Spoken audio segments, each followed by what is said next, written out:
Bulang lang na isda po tayo ngayon. Bali, ay ang lulutuin ko ay ang biniyak na binilad na isda. Ganito yung mga pagkain sa probinsya na napakabilis lang lutuin. Pakukuluan lang siya pag naluto yung gulay. Lumambot yung isda, tapos na. Yan, bali itong luto na to, gagayatan ko lang to ng 3 pirasong kamatis. Hihiwain ko lang siya, rekta na siya sa ating kaserola. Ayan, ang susunod po natin dito ay ang ating pulang sibuyas. Hihiwain lang din siya ng maliliit. At diretso lagay na rin siya sa ating kaserola. Nung panahon na kami sa bundok pa nakatira, ganito ang kadalasan namin niluluto na pang-ulam. Lalagyan lang natin ito ng konting asin, konting bitchin.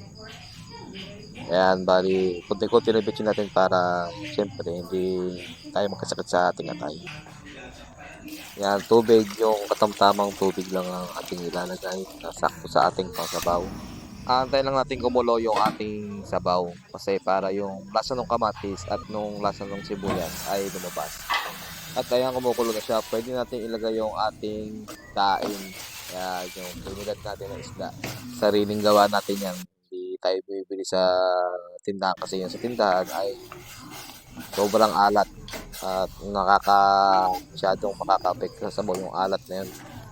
Palalambutin lang natin ng konti itong ating daing. Pag malambot na siya, tsaka tayo maglalagay ng ating gulay. Titikman natin siya ngayon kung luto na ba siya.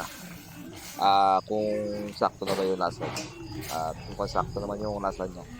Para sa akin, sa inyo, kayo, depende kayo kung ano gusto nyo lasa na patok sa panlasa niya. Tatangbog ko na pala dito yung maliliit na ampalaya.